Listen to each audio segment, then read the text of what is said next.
All right, let's get right into it. We are going to break down a scenario that has absolutely rattled the global market to its core, the closing of the Strait of Hormuz. So what actually happens when the world's most critical oil artery just gets clamped shut?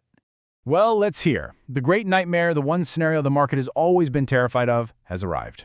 Iran has officially shut down the strait. This is not a test.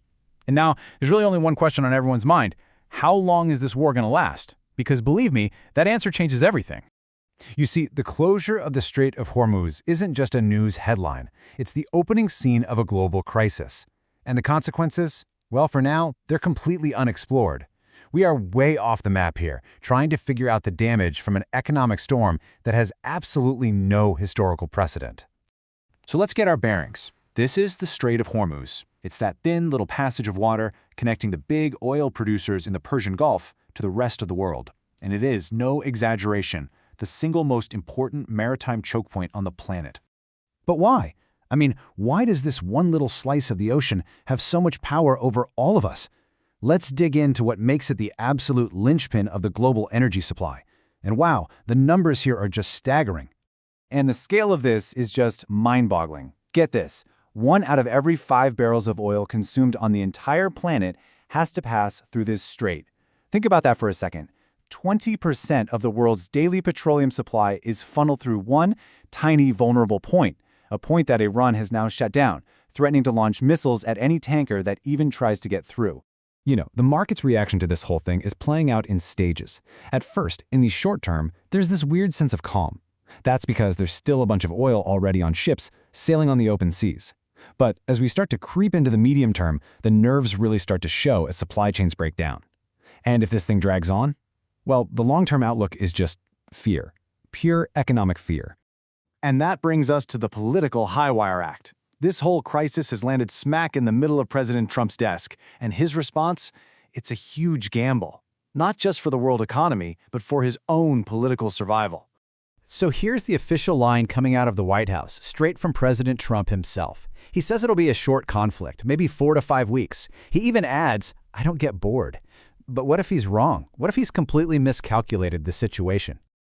And right here, this is the massive disconnect. The White House is projecting confidence, but the market is absolutely terrified. Trump is betting everything on a quick, clean resolution. The market, on the other hand, needs this to be over yesterday. It's afraid of a long, drawn-out war with no end in sight because it knows that would be economically lethal. So, what does lethal look like in actual dollars? Well, analysts are projecting that if this strait stays closed for just 3 to 5 months, the price of a single barrel of oil could shoot up to $140. That's a price that doesn't just hurt, it completely cripples economies. And you can see right here how that price at the pump translates into pain for everyday people. A long closure that pushes oil to $100 a barrel, that brings US inflation to 5%. But that worst-case scenario, the $140 one, we're talking about an unbelievable 7 to 9% inflation rate. The political fallout from something like that would just be catastrophic for Trump.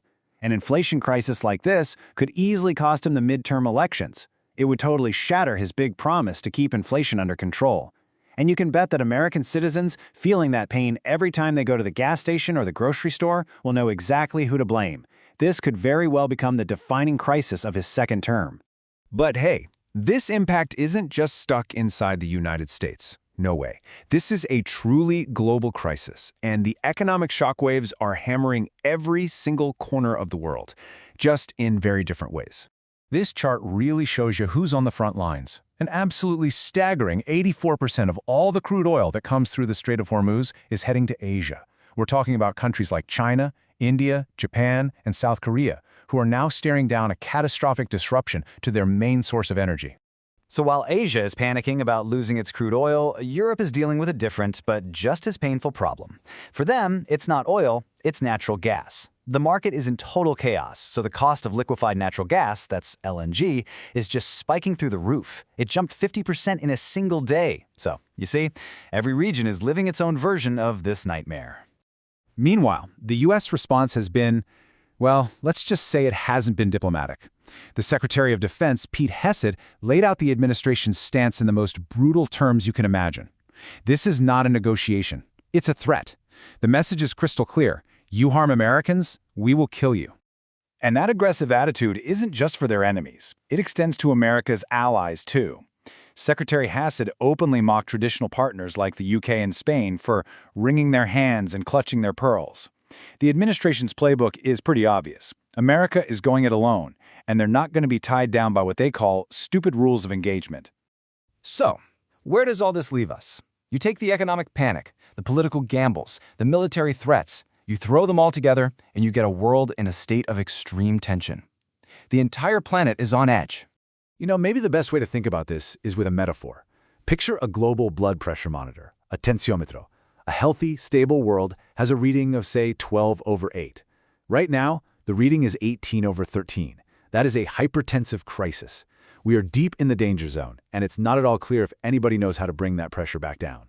And so this is the one question that's going to define everything in the coming weeks. By underestimating Iran's willingness and its ability to throw the entire global economy into chaos, has Donald Trump made a fatal political and geopolitical error? The answer could very well decide the fate of his presidency and the stability of the world.